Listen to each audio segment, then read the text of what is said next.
Well, I know that it's got to be right. I think about it day and night. I feel like a king, oh yeah. And baby, can't help but stare. Such a rush, baby. Oh, when you touch me, baby. Such a rush, baby. Well, what a rush. Well, I'm excited to be here. We got a great show for you. This is Viva ENT Talk Radio. And we got not only the dude here, the show dude, Devin. Young dude. Hey, show dudes! Hey, dudes. We're doubling down today. I got Darren here with me. Hello, everybody. And Jeff on the line. Hello, everybody.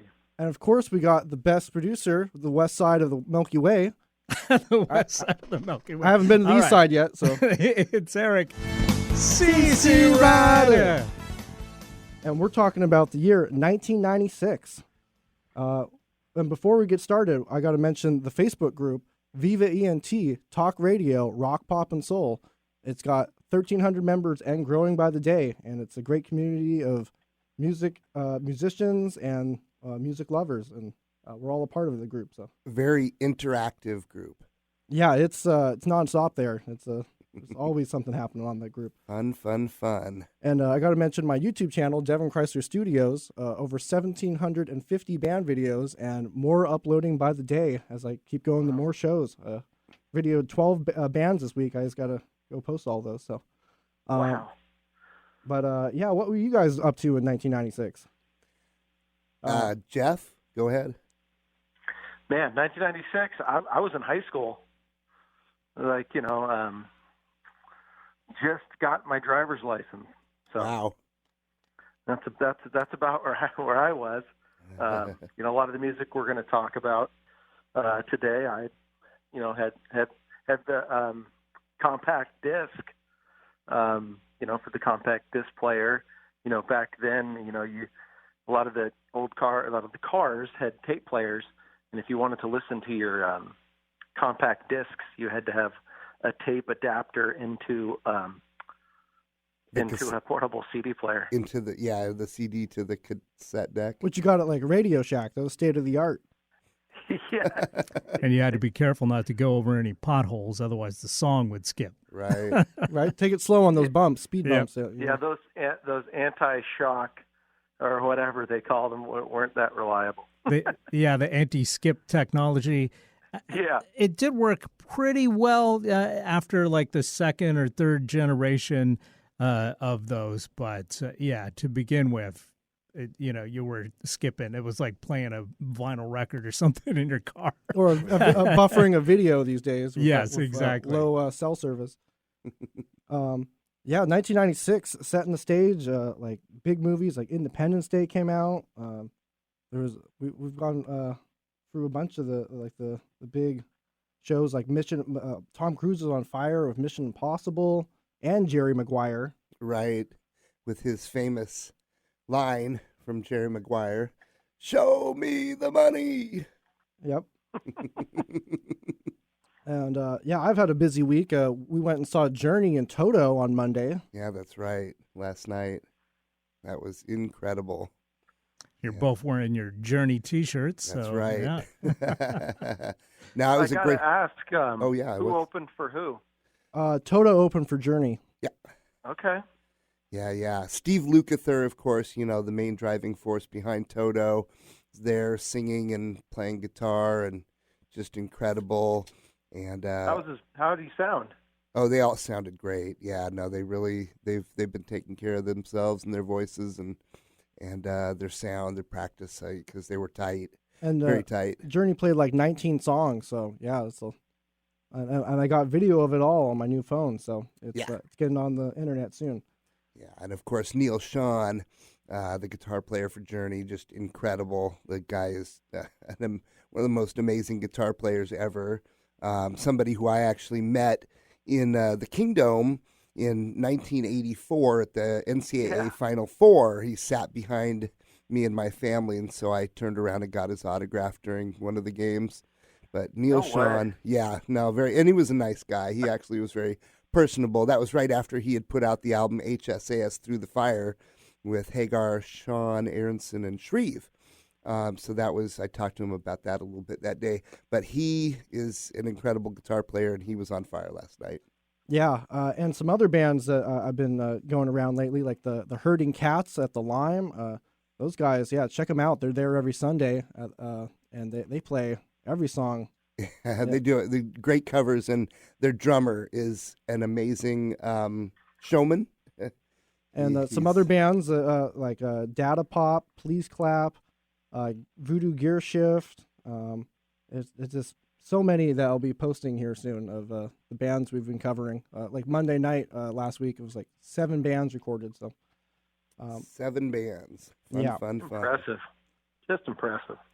But back in 1996, I was only 1 year old. I was still dreaming of these musical days. And MTV2 was launched with the first video, Where is Act by Beck. And I guess you're a Beck fan, right? Yeah, I am. Yeah, that was off his second album, which was follow up to his first album, Mellow Gold, which didn't really produce much in the way of hits. But well, I mean, Loser. I was it going to was say that just was such what a Loser massive was on, hit, though, right? Other than Loser, right? The B side on Loser was a decent song, but none. I mean, but Beck Odelay, which was a real breakthrough. Yeah, and it was actually produced by the Dust Brothers, which Dust Brothers are famous for their production of Paul's Boutique, which is probably the biggest hip-hop sampled album. I mean, there's hundreds of samples on Paul's Boutique, and they produced that album too. And you can, if you listen to the whole album, you can hear some similarities. And so I got a question for you guys. How do you test sound at a Beck concert? If you're a sound guy. What's that? How do you test sound at a Beck concert? How's that? Beck 1-2. Beck 1-2. Anyways. But yeah. I don't quit I'm not quitting my day job anytime soon. Yeah. I got a 45 days straight of shows and only 35 years more to go here. It's where I'm retiring from showbiz, but I probably will never actually retire the way the pace I'm going right now. Right. But so do you know the number one song of 1996?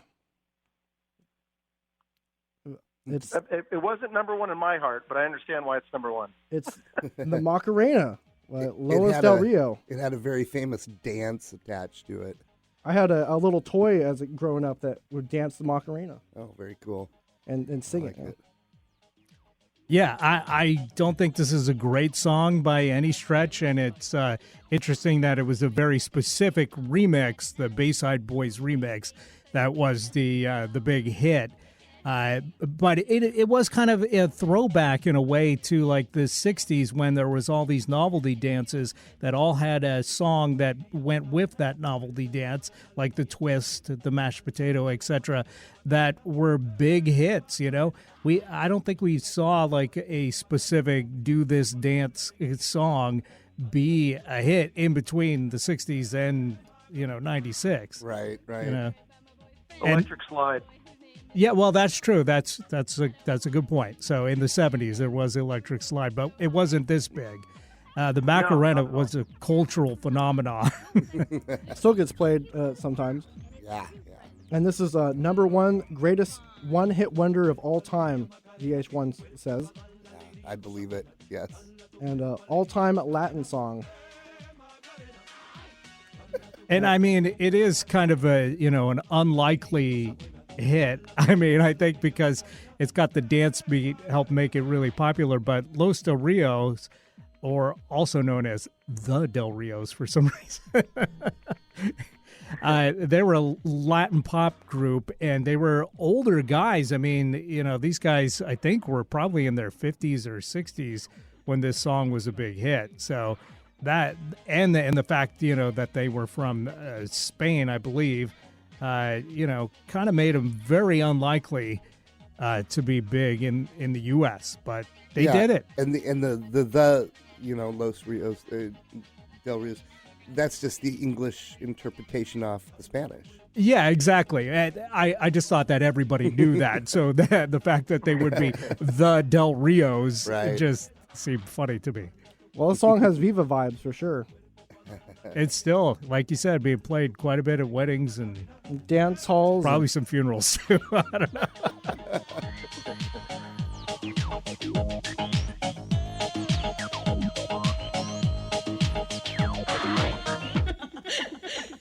Yeah, a lot of people cover that song too.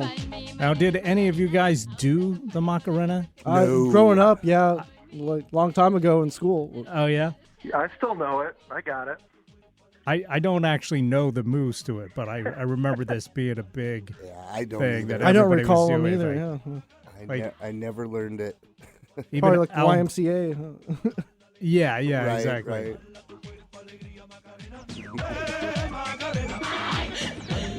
Nothing turned. It's an earworm. I mean, Definitely. So another thing that happened in 1996 at the MTV Music Video Awards, Van Halen makes a surprise appearance with the original singer David Lee Roth. But, Yeah, and of course that came after, obviously, some turmoil within the band. With, of course, David had left and Sammy had come on for about 10 years, and then they tried to do an album with Gary Cherone, the singer from Extreme, Van Halen 3, and it was really a flop. None of the songs were on any of their compilations or anything afterwards, and then, of course, that year in 1996, Van Halen put out the Best of Van Halen Volume 1, which included not only the last song that Sammy Hagar had sung for them, which was for the Twister soundtrack, but they also put on the last two, or the two new David Lee Roth songs that he had come in 96 and recorded, Me Wise Magic and Can't Get This Stuff No More. wow. and didn't it take like 15 minutes for the reunited with Van Halen to kind of blow up? And Oh, absolutely. I mean, I believe like David Lee Roth was like, "Hey guys," and then like, There are a couple we're done. songs, yeah. Yeah. After the set, It was literally like the press conference after their appearance where they're like, "Yeah, we can't really see working with him again." Right. Well, He had a great voice, but behind the scenes, he was sort of, in a lot of turmoil. Apparently. yeah. Well, one of these songs that is next on our list is not a flop. It's "One Sweet Day" by Mariah Carey, and this holds the record as like the longest song #1 on the Billboard charts ever. Yeah, well, she teamed up with Boys to Men on this one, so you knew it was going to be a hit. I mean, we spent like the last 6 years of shows where we're covering the 90s talking about how big Boys to Men were and how big Mariah Carey were in the 90s.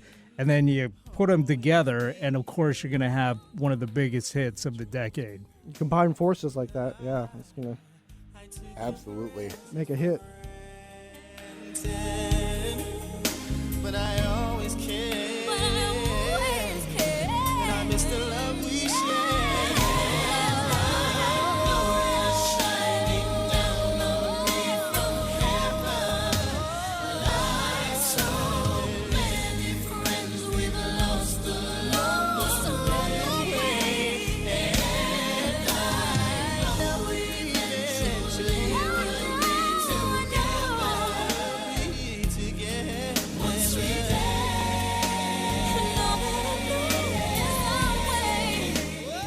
And the Rolling Stone Reader's Poll called it the best collaboration of all time. Really? I did not know that. I mean, I believe it. I mean, Boys to Men, they've got a super, distinct sound with the four guys, but her voice fits in there perfect, and I'm kind of shocked they didn't do more together. Yeah, I was going to say she's really hitting some great high notes there with, them sort of doing a little lower register behind her. And Very, very good mix. spent 16 weeks topping the chart. So Wow. Yeah, she's probably Amazing. hanging out on her yacht after that. Yeah, they must have made $1 gazillion from this song. Right. Wow. Well, number 3 for the year dethroned this song that would have been even a longer streak. It's Celine Dion's "Because You Loved Me," and she's Canadian and Famous, one of the many famous Canucks. Yes.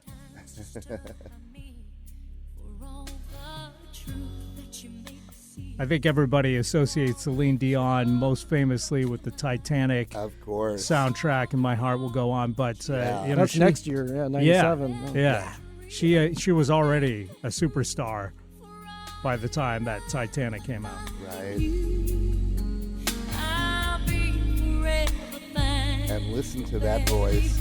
You're the one who held me up, never let me fall. You're the one who saw me through it all. You were my strength when I was weak. You were my voice when I And this was the theme song for the 1996 film Up Close and Personal. And it was nominated for the Academy Award for Best Original Song and the Golden Globe Award for Best Original Song. It was also nominated for Grammy Award, Record of the Year, Song of the Year, and Best Female Pop Vocal Performance, but it won Grammy Award for Best Written Song for Visual Media. You remember the song, Jeff?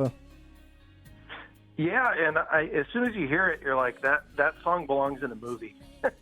But I couldn't put my finger on it, so. But I don't know if Up Close and Personal is in my library of movies, but I don't think I've seen it either. Yeah. Another one where the soundtrack is more famous than the movie itself. Right. I'll have to go and watch these movies that have a 90s binge.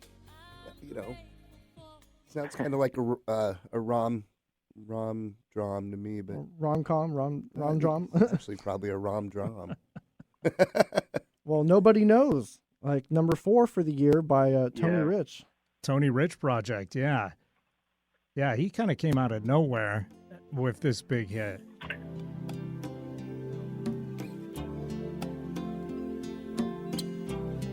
Wish I told her how I feel. Maybe she'd be here right now.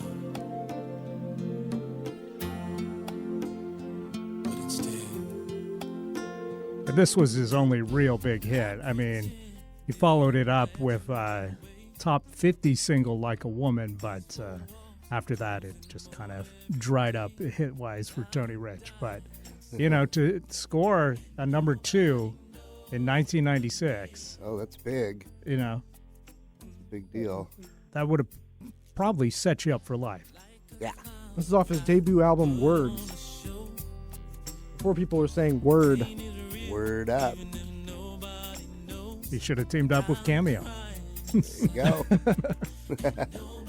That was a decade earlier. Yeah, yeah. That was in You '86. get your one-hit wonders together, and you know, you might do like the flip side to the Mariah Carey Boys to Men kind of thing. And this was nominated for Best Grammy Award for Best Male Pop Vocal Performance. Jeff, you know anything about Tony Rich? yeah, I mean, this kind of style of music is got Babyface. You know, I mean, I think it would have done. He would have done a little better, like in '93, '94, when this kind of music was super popular. But yeah, I mean, this is I mean, you heard it all the time. Pretty cool. I think the production's really good on that. But Yeah. yeah, good song. Yeah, I enjoy this one too. No, like Jeff's right. The production value of this is really good. Yeah, I You know, mean all the parts very distinctly. and that flamenco guitar, just the touches of it, Yeah, it's very kind Subtle. of distinct and different from most of the R&B that you were hearing at the time, for sure. And 1996, like big shows like Seinfeld was big and Friends. And on January 28th, Chris Isaak makes a great appearance, a guest appearance on the television show Friends. Did you guys watch Friends back then? Oh, of course. What about you, Jeff? I did not. More a Seinfeld fan? Or? That. Yeah, oh yeah, definitely watch Seinfeld. But Me too. I'm more of a Seinfeld I mean, fan. I've got a lot of friends and stuff that were big into it, but I never really watched it. Well, I used to love Joey say, "How you doing?" That was one of his big don't lines. get me wrong, Jennifer Aniston. Here we go, but Oh yeah, all three of them. My goodness. Well, the next day, January 29th, Garth Brooks refuses to accept his American Music Award for Favorite Overall Artist, briefly explaining his belief that all music is made up of a lot of people. Yeah, that's so other people, in other words, deserve the award just as much as he did. It takes a village to make these songs and Yeah, these productions happen. Absolutely. Like when I'm behind the scenes as a stagehand, like I was working John Mayer at the new Climate Pledge Arena. It's like takes so much to set up the equipment, and I mean, just inventing all this equipment took a lot. So can't just say you're one person. Well, March 4th, the Beatles' second reunion song was released, "Real Love." John Lennon, you remember that one? I do. Yeah. Of course, it was the second one, as you mentioned, to come out after. It was "Free as a Free Bird." as a Bird was the first archival song that they pulled out to finish and release, and then this "Real Love" thing that John had demoed back in 1980, and that they'd finish up. Great production quality, because of course you got George Martin and and all the power of Abbey Road Studios and the Beatles behind that project. It was a sample of "Real Love." Yeah. I think I kind of like this one just a little better than "Free as a Bird." But I think both were, surprisingly good considering how they were formed, Sure. that they were basically just a demo that John had put together, and then the rest of the guys came in and kind of layered their parts. It wasn't like in the old days where they all kind of wrote together and developed a tune. So, but it ended up turning out pretty good. And part of that is, the production. Jeff Lynne from ELO was heavily involved with both of these recordings, I believe. And Traveling Wilburys, he's also one of them. Well, Jeff Lynne was part of the Traveling Wilburys. Yeah, absolutely. And it is interesting how the Beatles just kind of keep coming back and having moments like this. In the 90s, the anthology thing and these two new tracks were, a really big thing. It's kind of like now with Get Back. It's like a cultural phenomenon all over again, It's like every 20 years or so, the Beatles are back in a big way. Oh, it's not even every 20 years, dude. It's every couple of years. Seriously. I mean, it is. Well, I mean, for Beatles fans, it definitely is. But to have it punctuate the complete culture, like this did, like Anthology did, and like Get Back is doing now, it's, probably every 20 years, I would think. And Paul McCartney comes to Seattle every now and then, so I'm excited to see him in a month and a half from now. And also, to your point, last night, Devin and I went and saw Toto and Journey, and what song did Toto play during their set? But I get by with a little help from my friends. Right on. And part of that is because he had, as he said during the show, he had toured with the Ringo Starr All-Star Band in one of their incarnations, and that was one of the songs that they had done, I think, during that tour. But, it's the Beatles' influences everywhere. I mean, it's everywhere. Of course, yeah. Jeff, you've seen any Beatles before? No, actually, I didn't know a whole lot of that stuff you guys were just talking about, so I was listening. Cool. Yeah, I learned something every day on this show. Yeah. Another interesting 1996 note that I have that sort of connects to that is that one of the only 4 concerts that I saw that year in 1996 was Alan Parsons. And, of course, Alan Parsons, aside from being, sort of a little bit of a rock star, a musician star on his own, was famous for producing albums like Dark Side of the Moon for Pink Floyd and Get Back for the Beatles. And so I ended up seeing him at the Paramount that year. Oh, wow. He did not tour a lot. So you only saw 4 shows that year. What 4 shows did you see? Alan Parsons? And Alan then... Parsons. I saw AC/DC at the beginning of the year. I saw the Ball Breaker tour. That was down Tacoma Dome. I saw The Who did their Quadrophenia tour, and where they did the whole Quadrophenia album. And because that's based on a movie, they brought Billy Idol and Gary Glitter on the tour with them to be up on stage with them singing the parts that the characters that they represent from the movie would have sang in the movie. The bellboy and the manager of the hotel. Big fan of The Who. You're wearing a Who hat right now. I am. That's from a different Who concert, but yep. Love those guys. And then the other one, in 1996, you've got in the show notes that Jerry Garcia's ashes were scattered in the Ganges River by his, widow, Deborah, and Bob Weir, and a couple other real good friends of theirs. That year, I also went and saw what was called the Further Festival, and that was sort of the first big post-Grateful Dead, tour festival sort of thing for the Deadheads, and that included Bob Weir's Rat Dog, Mickey Hart's Mystery Box, Los Lobos, Hot Tuna, and then Bruce Hornsby. What a great lineup. The Range, yeah. Hey, Jeff, what did you see any concerts in '96 that you can recall? I was just trying to remember. I think in 1996, it's kind of a weird one, but I saw Korn. Oh, cool. That's cool. Right on. Before they got big on their self-titled album that had like Chutes and Ladders on it. And right. Stuff. And Eric, did you see any concerts back then? Oh, I saw a ton of concerts back then for sure, but like smaller bands that you probably haven't heard of, but like I think I saw The Wedding Present like 15 times between 94 and 98. Probably saw them like more times than any other band, but they were fantastic. And I remember going to like Bumbershoots and to Endfest and to Lollapalooza, and so I saw like probably all the big alternative bands at all those shows. And yeah, it was a great time to see shows, because back then festivals were actually kind of affordable, which was cool. Like Bumbershoot back then was like $10 a day kind of thing.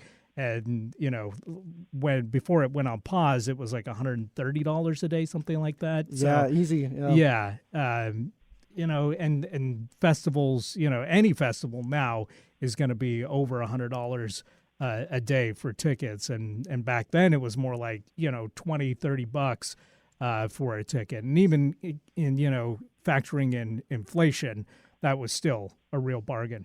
Definitely. Well, back then you didn't have smartphones to capture it. So, I mean, I don't know. It's expensive these days, but at least I'm getting a good copy of it when I'm there. Yeah. And to your point, that the Further Festival that I went to that year, I'm pretty sure I only paid about $26.50 for this ticket for 5 bands. So yeah, I mean, it was really reasonable, and it was a good way to, to see a bunch of bands that you wouldn't necessarily have checked out before. Sure. Bumbershoot was fantastic for that. Yeah, absolutely. I saw Beck a number of times because of that. I saw, Screaming Trees, Sonic Youth, the Sex Pistols, Pixies when they reunited. So many bands that I probably wouldn't have gotten the chance because they were, too big, playing like arena shows that I wouldn't normally check out, or, they were just, I didn't know that much about them and thought, hey, I'll check it out, saw Cake, like all these bands, Tom Tom Club.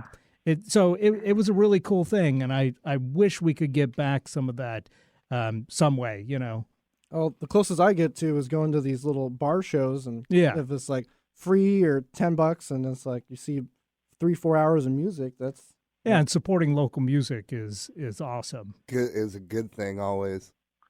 And real quick, the Further is in reference to Ken Casey's bus, correct? You are correct. I actually was talking to Devin about that as we were driving over to the studio today. That Ken Kesey and the Merry Pranksters had their psychedelic bus, which was called Further, which actually was spelled Furthur. It was purposely misspelled. But they, would roll around and do their zany antics in the bus and go from show to show. They were the ones who, of course, were famous for staging the acid tests that the Grateful Dead would play during.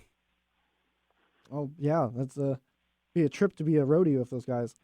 Absolutely. And also a name of another of Bob Weir's projects, right? Yes, you're right. Yeah, Bob Weir and Phil Lesh did the Further project. Yep, after many other projects like the Dead and yeah.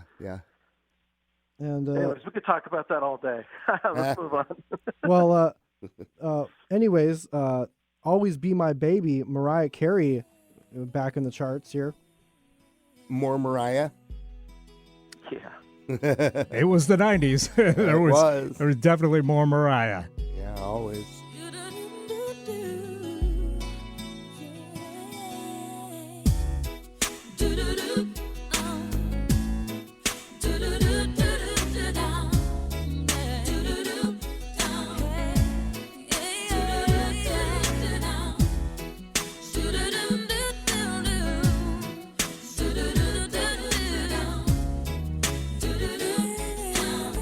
I'm not crazy about this song, but she looks great in this video. This was peak Mariah, as far as being, videos. Yeah.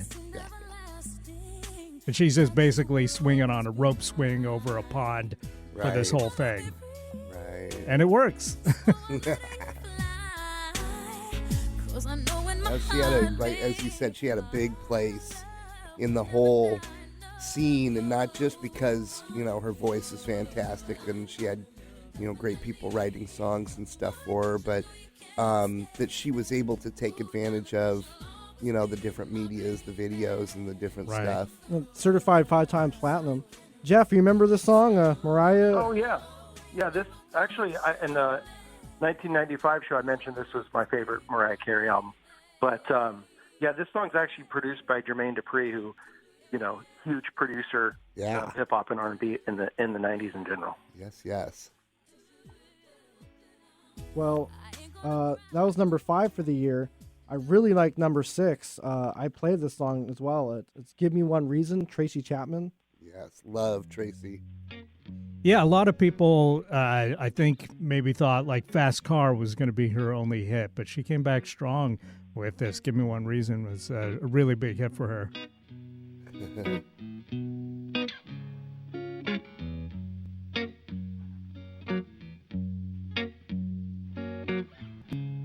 And she is so distinctive. Her voice and her playing is so different than pretty much anything out there. So it's kind of like unlikely success story, but very unique. Very unique. Good. Yeah.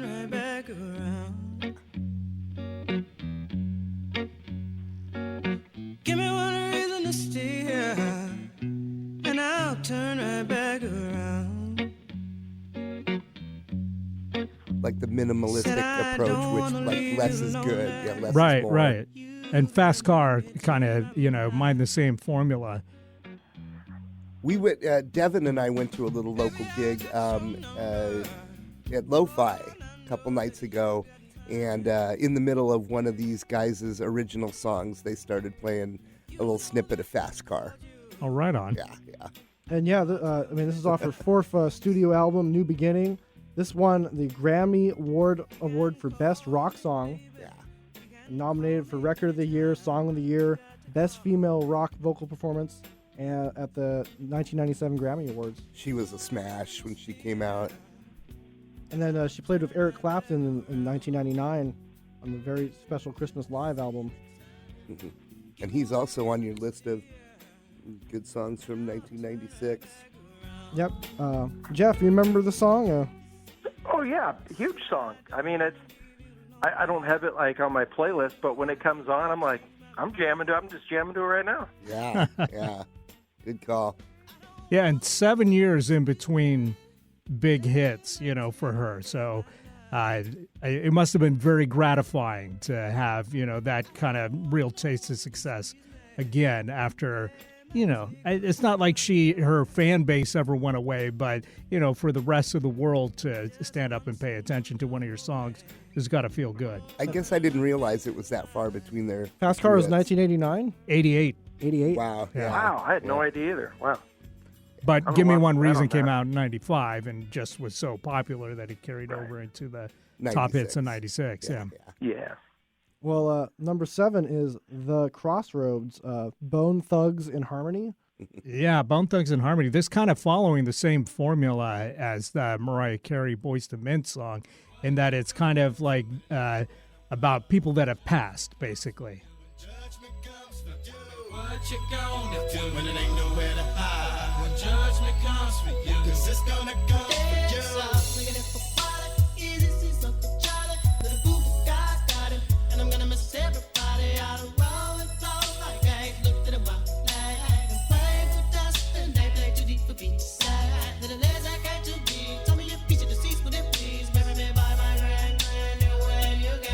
God bless you, working on a plan to heaven. Follow the Lord all 24/7 days. God is who we praise, even though the devil's all up in my face, but he keeping me safe and in my place. Say grace to the gates we race without a chance to face the judge, and it blesses my soul with books. Grudge because there's no mercy for thugs. Ooh, what can I do? Yeah, these guys have a unique little thing where they they'll do the fast sort of lyrics, and then they'll elongate the lyrics into sort of a more regular something, but then they'll throw in the da-da-da-da-da-da-da. It's hip hop, it's rap, but at the same time, it's also like a singing vocal performance too. So very unique. And debuted at number 2, but stayed on number 1 for 8 consecutive weeks. Wow. And then won the Grammy Award for Best Rap Performance by a Duo or Group. Right. Did you have the CD back then? Oh yeah, East 1999 Eternal. I mean, I was in high school when this came out. I mean, this was like super popular, and this is actually their off their second album. And I mean, I think in the music video they pay homage to Eazy-E, but Eazy-E's really the one who found them. Ah, I didn't know that. Yeah.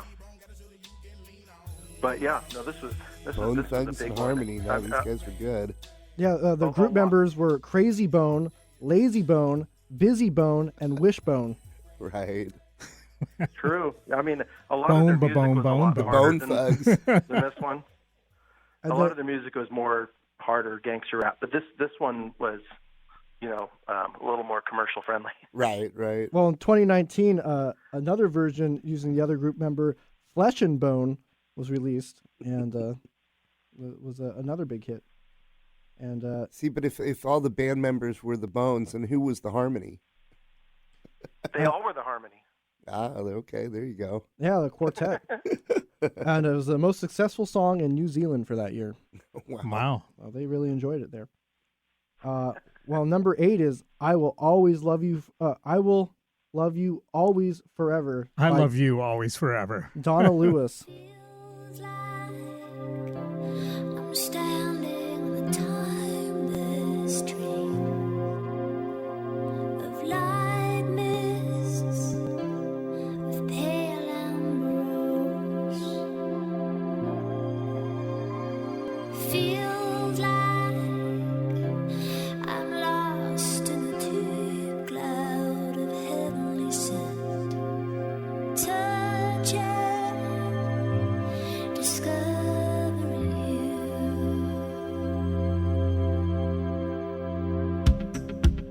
This is from her debut called Now in a Minute, which went platinum. And, this was her only big hit, but a very, very popular song. And I'm really surprised, actually, she didn't have more success than she had, because this song was just everywhere at the time. And she's obviously got a great voice and, is a good singer and a good songwriter. So, she had all the stuff there to be a superstar, but for whatever reason, after this song, kind of dried up. Well, she was number 2 for 9 weeks with this song. Which there was so much competition this year. It's hard to maintain to get that number 1 position with Macarena taking every dance floor. but she did get nominated for the Brit Award for Best British Female Artist in 1997. You familiar with the song, Jeff? Yeah, I really like the chorus in the song. the chorus, and I don't know. I think it's a cool song, and in fact, I recently turned 40, and I put together like a 90s playlist, and this song made the cut. Nice. Yeah, this was the highest charting single on the Billboard Hot 100 by a Welsh artist since Bonnie Tyler topped the chart with Total Eclipse of the Heart in 1983.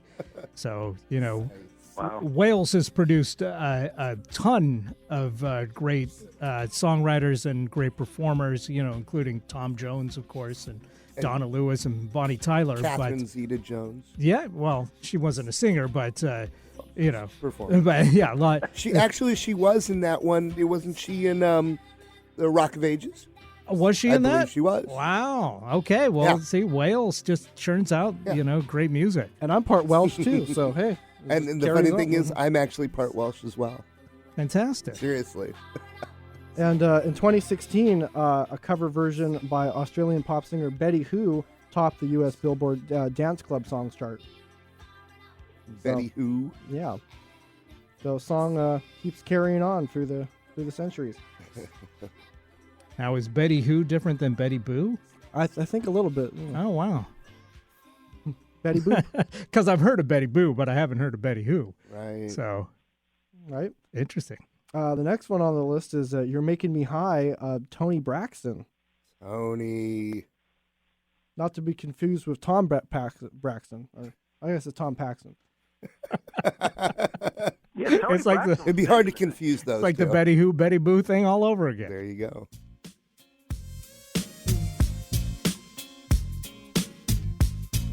Now, I remember Toni Braxton got her start in like Christian soul music. I think she was a gospel singer when she started. And this was kind of noteworthy at the time because she kind of stepped out. Her first departure. Yeah, and was doing the more pop thing and kind of showing off her sexiness. Right. And it paid off, I was going to say, I remember she was a little hottie. She looks great in this video. Yeah. Another one like Mariah Carey who found that, you know, videos and different media could help her out a lot.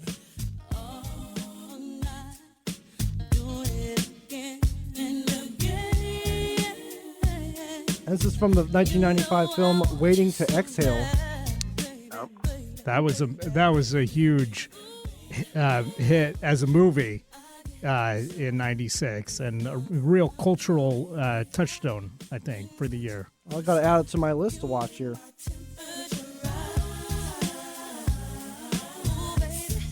Now, all that said, I think I remember the visuals of this video more than I remember the song itself. Right. That's their first #1 single on the Billboard Hot 100 and Hot R&B Hot / Hip Hop Songs charts. Oh, wow. Jeff, you remember this song? I do, and I don't have the awesome technology of having the video in front of me, and I like this video. Right. Well, she's wearing like a white cat suit and dancing on Yeah. top of a pole, basically, Yep. for most of it. It's Yeah, a good full- one. Full screen makes this song louder. Yeah.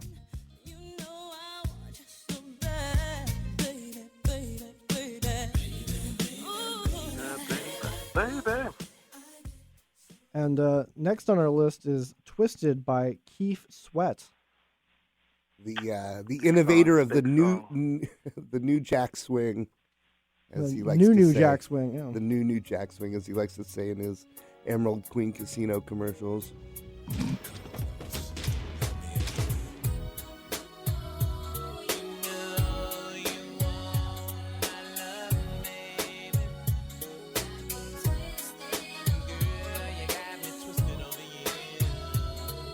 You know, I always assumed, despite it being a terrible name to choose, that Keith Sweat was just a stage name. That he chose that because, like, oh, I'm so hot, I'm getting sweaty or whatever. But no, he was born Keith Sweat. So. Wow. I didn't know that. I would have assumed that was a stage name as well. It's the Sweat family. So yeah. good for him for, being proud of his family name, I guess. Yeah. This is the one song though that they always play underneath the, those Emerald Queen Casino commercials for him. He loves that Really? place. Oh yeah, Huh. no, Keith Sweat. He'll come to EQC, almost every year if he can, and then they'll of course have little radio commercials, and this is his big hit. So this is always sort of under the bed. Still Yeah, I going mean- strong. Yeah, I mean, being in high school during this time, you couldn't get through a high school dance without having the DJ play this song. Right. Slow dance time. Mhm. And VH1 ranked it number 35 of the 40 greatest R&B songs of the 90s. Wow. That's pretty big. I got to say, this is not jogging any memories for me, but, this wasn't the kind of thing that I was plugged into at the time. But usually if it was, in the top 40 or whatever, I would have heard it at some point, Right. regardless of whether I wanted to or not. But this one just, for whatever reason, didn't stick with me at all.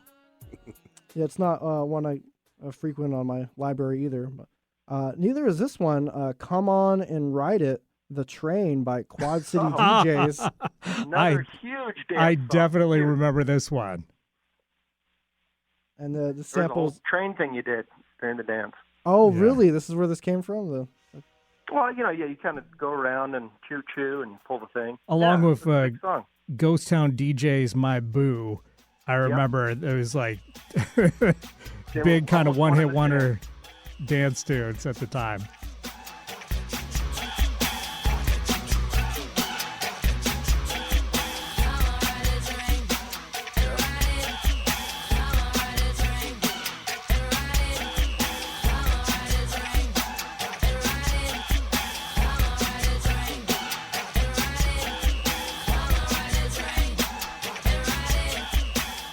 I remember hating this at the time just because it's so dumb, but I gotta admit it's catchy.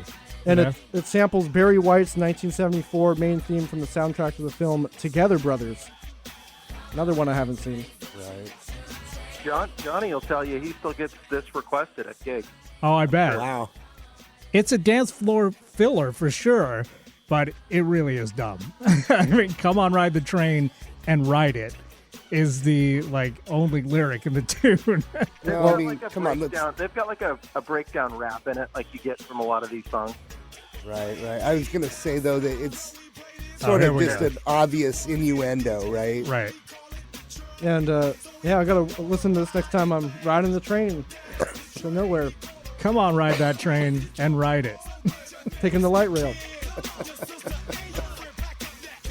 Pitchfork Media included the song as one of their 10 actually good 90s jock jams, Oh, all right. and it's played in a variety of events. But is it actually good? So That's up for debate, the I think. jury is still out. we're running out of time, but Yeah. we're definitely going to continue 1996 Part 2 next week, and it's great having both of you on. But we got a few more minutes. Any announcements or shout-outs, Jeff, to make? Well, just real quick on 1996, I saw that you had on for 1996 albums Metallica Load, and since I live in Grace Harbor, actually Metallica did a giveaway that year, and through MTV, and they would go to a town and they would play a concert, and a guy from Aberdeen actually won. Oh, wow. Aberdeen, Washington. And Aberdeen remember that. got a concert? Yeah, and MTV came out to Aberdeen, and they filmed the concert, and Kurt Loder was out there doing the live from MTV at some little small tavern in Aberdeen. That's funny. cool.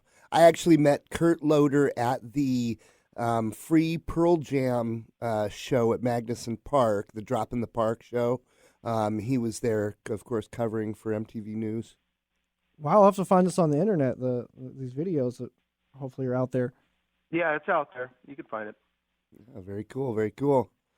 And Aberdeen is famous for, being the home of Nirvana, the birthplace of Nirvana. Right. nearby is Ocean Shores, and Johnny's playing out there. April 6th, there's a karaoke at the Seabrook, and then April 12th, there's an open mic at Pirates Cove. So check it out. Also, yeah, if you haven't been on the Viva ENT Talk Radio Rock, Pop, and Soul Facebook group, come join us today. It's really fun. So. Fun. Awesome. Great group. Well, guys, we're just about out of time. All right. So let's leave everybody with the number 12 song for the year, Everything But the Girl, Missing. You know, they started as kind of a folk pop indie group, and then when their song Missing got remixed and had a dance beat put to it, it became a really massive hit for them and kind of launched a whole new career in electronica for the group. Huh. And in fact, there's a version of this that doesn't have the dance beat. That's just way more acoustic. That is, you know, the same song essentially, but minus the beat. That wasn't a big hit. But you know, the power of the remix in the '90s. I don't think I've heard of these guys. Really? Yeah. This was a really big hit and great vocal from Tracy Thorn. And a great one to leave us with, because we'll be missing you guys until we come back for part 2 of 1996. Yeah, tune in on Thursdays at 5. Yep. Yeah, we'll got to bring you back, Jeff, for more history of the 90s. I'm in. Let's And do it. Same with you, Darren. Yeah. Thank you very Thanks much. for coming I on. appreciate it. Yeah. Hope everyone has a Thank great you. evening out there in Seattle and beyond. And take care.